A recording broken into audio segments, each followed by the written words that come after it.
Assalamu alaikum warahmatullahi wabarakatuh.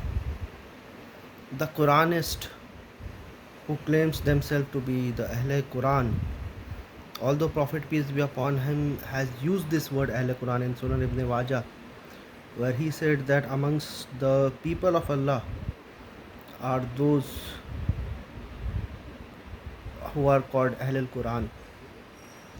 So the point is that the Quranist identified the problem. What is the problem?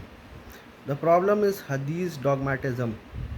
So the Quranist identified the problem, but they gave a wrong solution to it.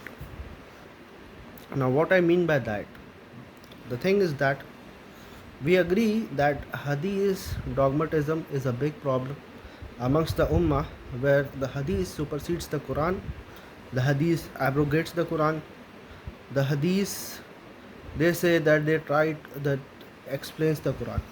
So Quran takes a back seat and Hadith takes the direct driving seat. Now, what's the solution? The solution is not to reject all the hadith as the Ahl al Quran or the Quranist, I would like to say, claims. The solution is that to actually understand the Quran, what Quran says about following the hadith or following the Sunnah. Now, if you look at the Quran, you will say that Quran is constant in saying Atiullah wa Atiul Rasul, that obey Allah and obey His Messenger. I don't think anywhere in the Quran it says that obey Allah alone. I mean, of course, we need to obey Allah alone, but whenever it is mentioned obey Allah, it is backed by obey the Messenger. And there are some places where obey the Messenger is mentioned solely. So this proves that obeying the Messenger is actually obey Allah, and that's the verse of Surah Nisa. Man atiya Rasul faqad ata Allah. That those who obey the Messenger has obeyed Allah. Now, if the Quranist position is correct, it should be vice versa. That one who has obeyed Allah has obeyed the Messenger. But the Quran does not say that. Quran says that one who has obeyed the Messenger has obeyed Allah. So this proves that Messenger is the driving force of the religion. So because Quran is revealed upon the Messenger, and from the Messenger we get the Quran and the Sunnah. I am not talking about Hadith. From Messenger we do not get the Hadith. Hadiths are the historical record of Islam, which was compiled around 150 to 200 years after Prophet peace be upon him. So Hadiths are basically historical record of Islam. So you cannot ignore Hadith as well, because Quran says that whosoever that the messenger is the judge, and if the messenger decides something or makes a judgment about something, and so it is not allowed for the believer to have any other opinion regarding it. And if you have a little bit of even discomfort in your heart about what the messenger have said, then you have lost your iman. So this is the reason we also believe in hadith. But the problem with the hadith is that its authenticity. If you are not satisfied that this has been said by Prophet peace be upon, you are not obliged to follow it. But if something reaches to you about Prophet peace be upon him, you have checked it, you have checked what the scholars have said, and you are sure about it in your heart that this has been said by Prophet peace be upon him, it is equivalent to obeying Allah. It is equivalent to obeying Quran.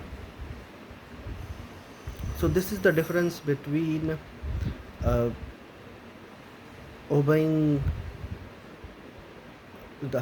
following all the hadiths or Sunnah. The Sunnah is actually the practical religion. You cannot ignore Sunnah because Islam is not a new religion. Islam is there since time immemorial. Islam is there since Adam peace be upon him, and that deen has been there since now.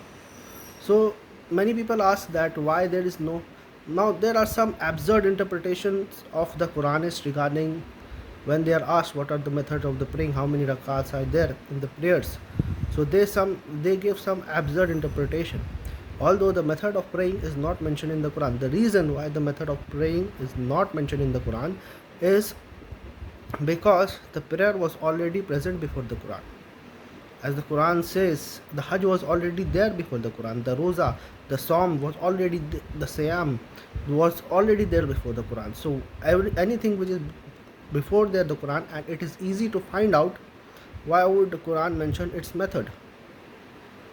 And even the Quran said that take your prayers from the Maqam Ibrahim. So we all know that we need to pray.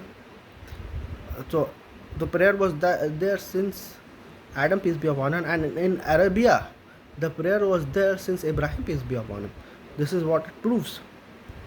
So we need to follow the Sunnatul Ibrahim, and then coming to it, the last and final messenger, we need to follow Prophet Muhammad, peace be upon him, but not through hadith, but through the deeds, the mass transmission of the deeds which was there from Ibrahim, peace be upon him, to Muhammad, peace be upon him, until today.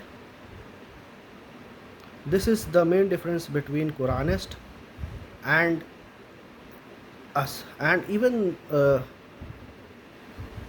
hadith, this is the most moderate position with regards to the extremes of the Quranist and the extremes of the hadith absolutism.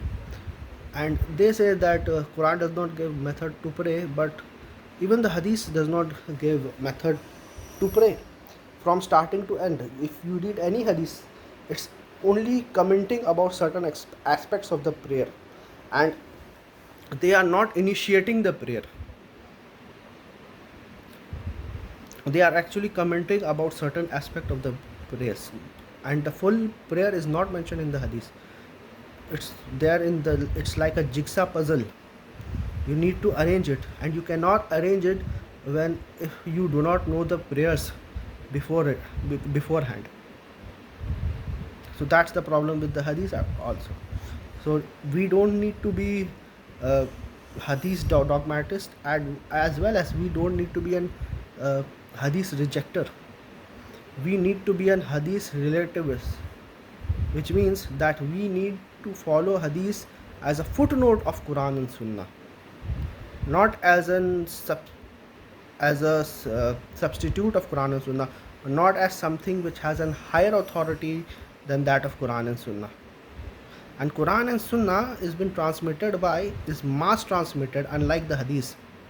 Even those so-called mutawatir hadith, if you check, they are all ahad narrations, and many people do not believe in mutawatir hadith. Like Imam Ibn Hibban does not believe in mutawatir hadith, and this term mutawatir hadith was not used by the primary scholars of the hadith, which is Imam Malik, Imam Bukhari, Imam Abu Dawud, Imam Muslim. This was not used by them.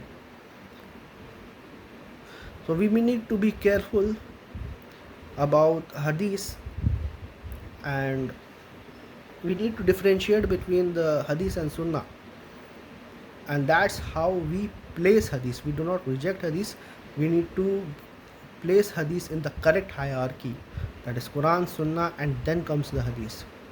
In that way, the problem of hadith dogmatism is solved, not by rejecting hadith. I hope I have cleared a lot of misconception.